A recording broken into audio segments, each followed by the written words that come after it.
శ్రీకృష్ణ పరబ్రహ్మణే నమః.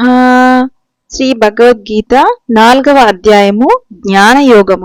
ఈ అధ్యాయం నందు జ్ఞాన సంబంధమైన విచారణ ఉండుట చేతను జ్ఞాన తపస్సు, జ్ఞాన యజ్ఞము, జ్ఞాన నౌక, జ్ఞానాగ్ని, జ్ఞాన ఖడ్గము మున్నగు వానిని గూర్చి ప్రస్తావింపబడుట చేతను అధ్యాత్మ జ్ఞానం యొక్క మహిమ విశేషముగా చెప్పబడుట చేతను అట్టి జ్ఞానము ఎవరికి ఎట్లు లభించునో చక్కగా విశదీకరింపబడుట చేతను ఈ ప్రకారముగా జ్ఞానమునకు సంబంధించిన విషయములే ఎక్కువగా వర్ణింపబడి ఉండుట వలనను దీనికి జ్ఞానయోగమని పేరు పెట్టబడినది. పూర్వాధ్యాయంతో ఈ అధ్యాయమునకు గల సంబంధము. నిష్కామ కర్మాచరణముచే చిత్తము శుద్ధము కాగా అట్టి నిర్మల చిత్తమున జ్ఞానము ఉదయించుననుట పరమసత్యము. క్రిందటి అధ్యాయముగు కర్మయోగమున అట్టి చిత్తశుద్ధికి కావలసిన కర్మాచరణ పద్ధతులన్నీయూ చక్కగా తెలుపబడినవి. కావున ఇక జ్ఞానావలంబమునకు క్షేత్రము సిద్ధిపడినట్లే అయినది. ఇక్కారణమున వెనువెంటనే అర్జునునకు జ్ఞానయోగమును భగవానుడు ఈ అధ్యాయమున ప్రసాదించుచున్నారు. శ్రీ భగవానుడు చెప్పెను, నాశరహితమగు ఈ నిష్కామ కర్మ యోగమును పూర్వము నేను సూర్యునకు చెప్పితిని. సూర్యుడు వైవస్వత మనువునకు ఉపదేశించెను, మనువు ఇక్ష్వాకునకు బోధించెను. ఓ అర్జున, ఈ ప్రకారముగా పరంపరంగా వచ్చిన ఈ నిష్కామ కర్మ యోగమును రాజర్షులు తెలుసుకొనిరి. చాలా కాలం గడిచినందున ఆ యోగం ఇప్పుడు లోకమున అదృశ్యమైనది. నీవు నా భక్తుడగను మిత్రుడగను ఉన్నావు కావున ఆ పురాతనమైన నిష్కామ కర్మయోగమునే ఇప్పుడు తిరిగి నీకు చెప్పితిని. అది మిగుల శ్రేష్టమైనదనియూ రహస్యమైనదనియూ ఎరుంగుము. అర్జునుడు చెప్పెను, ఓ కృష్ణ, మీ జన్మము ఇటీవలది, సూర్యుని జన్మము బహు పురాతనమైనది. అట్టిచో మీరు సూర్యునకు ఉపదేశించితిరి అను విషయము నేనెట్లు గ్రహించగలను? శ్రీ భగవానుడు చెప్పెను, శత్రువులను తప్పింపచెయ్యువో అర్జున, నీకును నాకును ఇంతవరకు అనేక జన్మలు గడిచినవి. వానినన్నిటినీ నేను ఎరుంగుదును, నీవు ఎరుంగవు.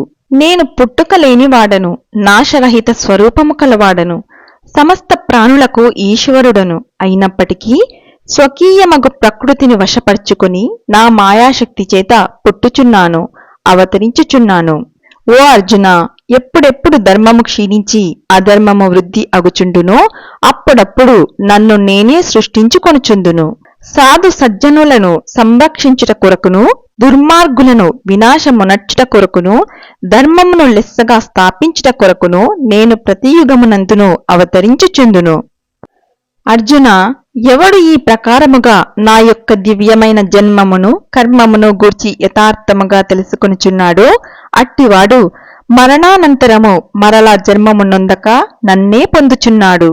అనురాగము, భయము, క్రోధము విడిచినవారును నాయందే లగ్నమైన చిత్తము కలవారును నన్నే ఆశ్రయించిన వారునగు అనేకులు ఇట్టి జ్ఞాన తపస్సుచే పవిత్రులై నా స్వరూపంను పొంది ఉండిరి.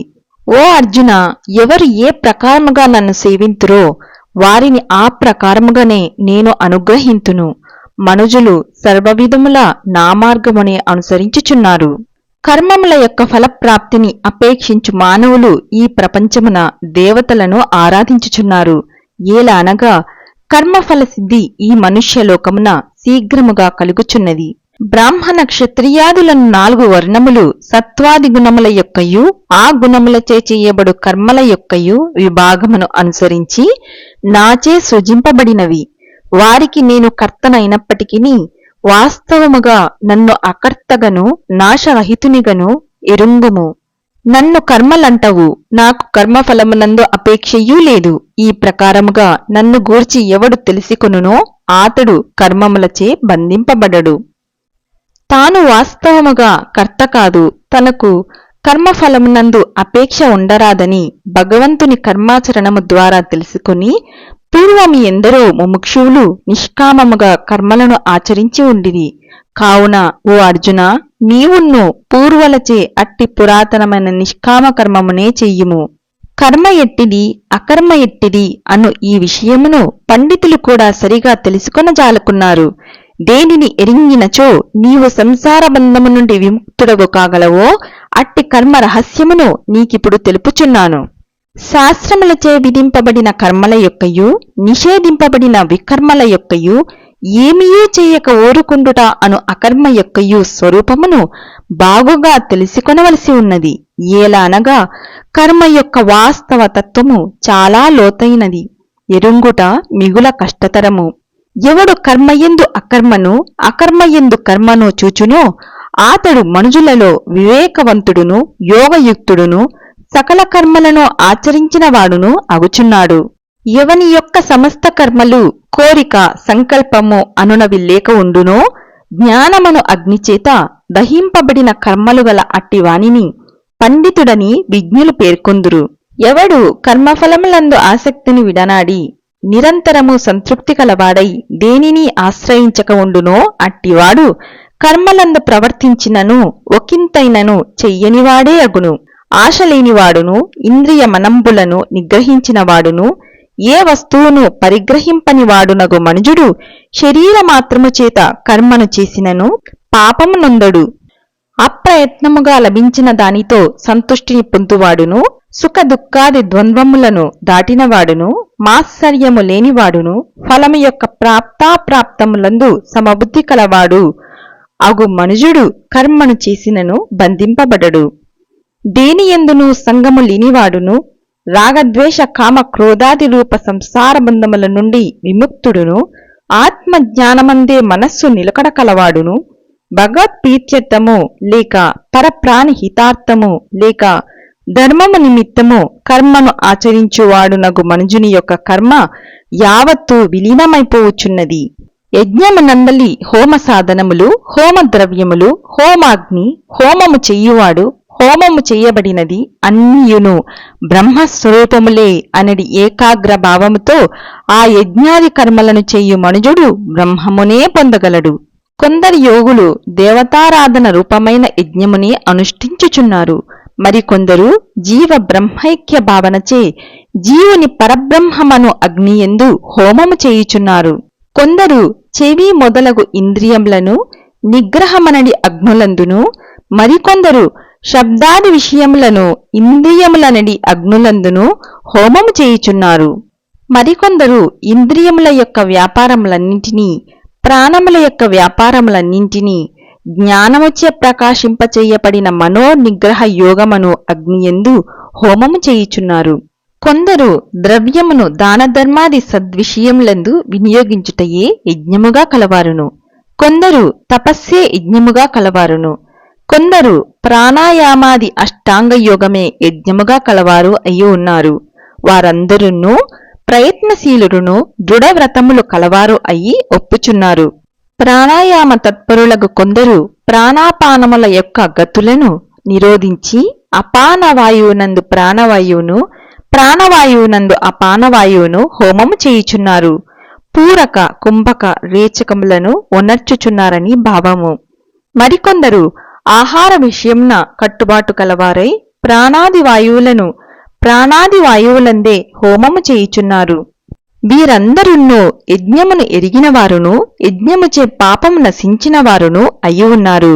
కురువంశ శ్రేష్ఠుడవగు ఓ అర్జున, పైన తెలిపిన యజ్ఞములను ఆచరింపగా శేషించిన అమృతరూపమైన అన్నమును భుజించువారు శాశ్వత పరబ్రహ్మమును పొందుదురు. అట్టి యజ్ఞము ఒక్కదానినైనను చెయ్యని వానికి ఇహలోక సుఖము లేదు. అట్టిచో ఇక పరలోక సుఖము ఎక్కడిది? ఈ ప్రకారముగా అనేక విధములైన యజ్ఞములు వేదమునందు సవిస్తరముగా తెలుపబడి ఉన్నవి. అవి అన్నియు కర్మల వలన పుట్టిన వానినిగా నీవెరింగుము. ఇట్లెరింగిన నీవు విముక్తుడవు కాగలవు. ఓ అర్జున, ద్రవ్యము వలన సాధింపబడు యజ్ఞము కంటే జ్ఞానయజ్ఞము శ్రేష్టమైనది. ఏలానినా సమస్త కర్మయున్నూ నాశము కానిదగుచు జ్ఞానమునందే పర్యవసించుచున్నది, అంతర్భూతమగుచున్నది. ఓ అర్జున, అట్టి జ్ఞానమును నీవు తత్వవేత్తలగు జ్ఞానులకు సాష్టాంగ నమస్కారము చేసియు సమయము చూచి వినయముగా ప్రశ్నించియు సేవ చేసియు వారి వలన ఎరుంగుము. వారు తప్పక నీకు ఉపదేశింపగలరు. ఓ అర్జున, దేనిని తెలిసి కొనినచో మరలా ఇట్టి మోహమును నీవు పొందకుందువో మరియు దేనిచే సమస్త ప్రాణులను నీయందును నాయందును కూడా చూడగలవో అట్టి జ్ఞానమును తత్వవేత్తల వలన తెలిసికొనుము. ఓ ఒకవేళ పాపాత్ములందరికంటెను నీవు మిగుల పాపము చేసినవాడవైతివేని ఆ సమస్త పాప సముద్రమును జ్ఞానమను తెప్పచేతనే లెస్సగా దాటివేయగలవు. అర్జున, బాగుగా ప్రజ్వలింపజేయబడిన అగ్ని కట్టెలను ఏ ప్రకారము బూడిదగా చెయ్యునో ఆ ప్రకారమే జ్ఞానమను అగ్ని సమస్త కర్మలను భస్మమునర్చివైచుచున్నది. ఈ ప్రపంచమున జ్ఞానముతో సమానముగా పవిత్రమైనది ఏదీయునో లేదు. అట్టి జ్ఞానమును కర్మయోగ సిద్ధిని పొందినవాడు కాలక్రమమున తనయందే స్వయముగా పొందుచున్నాడు. గురు శాస్త్ర వాక్యములందు శ్రద్ధ కలవాడును, ఆధ్యాత్మిక సాధనలందు తదేక నిష్ఠతో కూడినవాడును, ఇంద్రియములను లెస్సగా జయించినవాడు అగు మనుజుడు జ్ఞానమును పొందుచున్నాడు. అట్లు జ్ఞానమును పొందినవాడై అతడు పరమశాంతిని శీఘ్రముగా పడయగలుగుచున్నాడు. జ్ఞానము లేనివాడు శ్రద్ధారహితుడు, సంశయ చిత్తుడు వినాశమునే పొందును. సంశయ చిత్తునకు ఇహలోకము కాని పరలోకము కాని సౌఖ్యము కాని లేవు. ఓ అర్జున, నిష్కామ కర్మయోగంచే కర్మఫలములను త్యజించినవాడును లేక ఈశ్వరార్పణ మునర్చినవాడును, జ్ఞానముచే సంశయములు నివర్తించినవాడు అగు ఆత్మనిష్ఠుని కర్మములు బంధింపనేరవు. ఓ అర్జున, కాబట్టి నీ యొక్క హృదయమున ఉన్నదియు అజ్ఞానము వలన పుట్టినదియు అగు ఈ సంశయమును జ్ఞానమును ఖడ్గముచే ఛేదించివైచి నిష్కామ కర్మ యోగమును ఆచరింపుము. లెమ్ము. ఓం. ఇది ఉపనిషత్ ప్రతిపాదకమును బ్రహ్మ విద్యయు యోగ శాస్త్రమును శ్రీకృష్ణార్జున సంవాదము అగు శ్రీ భగవద్గీతలందు జ్ఞానయోగమను 4వ అధ్యాయము. ఓం తస్సత్. సర్వం శ్రీకృష్ణార్పణమస్తు.